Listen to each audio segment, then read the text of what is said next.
এরপরে আসি ত্রিপুলি তথা ইলেকট্রিক্যাল ডিপার্টমেন্টের মোস্ট ইম্পর্ট্যান্ট একটা পার্ট, যেখান থেকে বুয়েটের চাকরির পরীক্ষাগুলোতে সাধারণত প্রশ্ন হয়ে থাকে।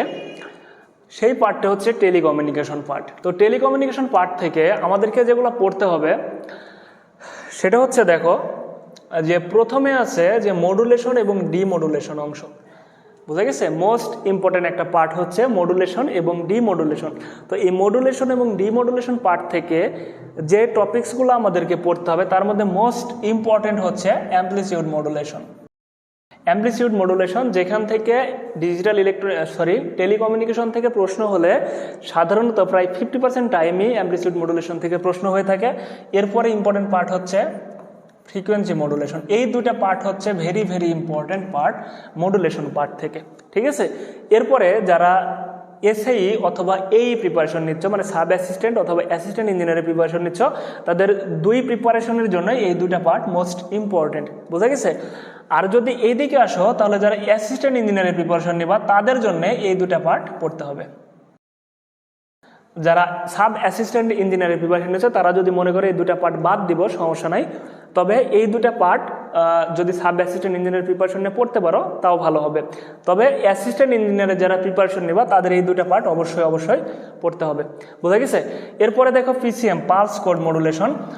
এখানে পিসিএম এমন একটা পার্ট যেটা সাব অ্যাসিস্ট্যান্ট বলো আর অ্যাসিস্ট্যান্ট ইঞ্জিনিয়ারের প্রিপারেশন বলো, এই দুই প্রিপারেশনের জন্য এই পার্টটা মোস্ট ইম্পর্টেন্ট একটা পার্ট, ঠিক আছে?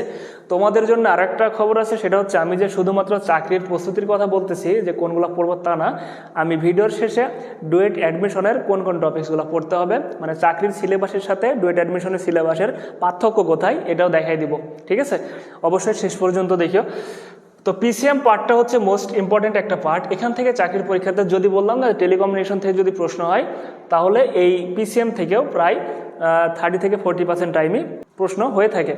তো পিসিএম পার্টটা এখান থেকে আমরা সাধারণত signal to noise ratio, channel ক্যাপাসিটির যে ম্যাথগুলো আছে এগুলো অনেক সময় ম্যাক্সিমাম টাইমে দিয়ে থাকে, এগুলো অবশ্যই ভালোভাবে পড়বো।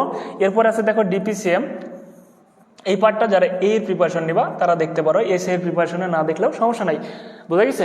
এরপরে আছে দেখো bit rate calculation, most important একটা পার্ট। এরপর আছে মাল্টিপ্লেক্সিং, ডিমাল্টিপ্লেক্সিং। এখান থেকে সাধারণত আমাদের থিওরি পড়তে হবে, আর যে ম্যাথগুলো আছে এই ম্যাথগুলো পড়তে হবে। এরপরে আছে দেখো অপটিক্যাল ফাইবার কমিউনিকেশন, এই পার্টটা ইম্পর্টেন্ট পার্ট, এটাকে আমরা 1 স্টার দিতে পারি, কারণ টেলিকমিউনিকেশন থেকে যদি বুয়েটে প্রশ্ন করে তাহলে এই পার্টগুলো থেকে বেশি প্রশ্ন করে, ঠিক আছে? তো অপটিক্যাল ফাইবার কমিউনিকেশনকে আমরা 2 স্টার দিতে পারি। স্যাটেলাইট কমিউনিকেশন, এখান থেকে থিওরি পড়তে হবে, এটাকে 1 স্টার দিতে পারি। ট্রাফিক ইঞ্জিনিয়ারিং, এটাকে আমরা 1 স্টার দিতে পারি। রাডার, এখান থেকে থিওরি প্লাস ম্যাথ দুটাই পড়তে হবে, এটাকে 2 স্টার দিতে পারি। তো এই টপিকসগুলো আমাদের টেলিকমিউনিকেশন পার্ট থেকে পড়তে হবে, ঠিক আছে? তো যাদের সিলেবাস সম্পর্কে ধারণা নাই যে কোন টপিকস পড়বো, বা পড়ার শেষে মনে হতে পারে যে আসলে আমি শেষ করলাম, বাদ পড়লো কিনা কিছু, তো যদি এই সিলেবাস দেখে পড়ো আশা করি কিছুই বাদ পড়বে না। তো এই ছিল হচ্ছে টেলিকমিউনিকেশনের যে টপিকসগুলো পড়তে হবে সেই টপিকসগুলো। এখন কথা হচ্ছে এগুলো কোথা থেকে পড়বো, দেখো। আচ্ছা, এখানে রেফারেন্স বুক হিসেবে প্রথমে যে বইটার নাম বলা আছে সেটা হচ্ছে modern digital and analog communication, BP লাথির একটা বই। কেউ যদি এর প্রিপারেশন নাও তাহলে এই 4, 5, 6, 7 আর 13 এই কয়েকটা অধ্যায় পড়লে এইগুলা দেখবা পেয়ে যাবা, ঠিক আছে?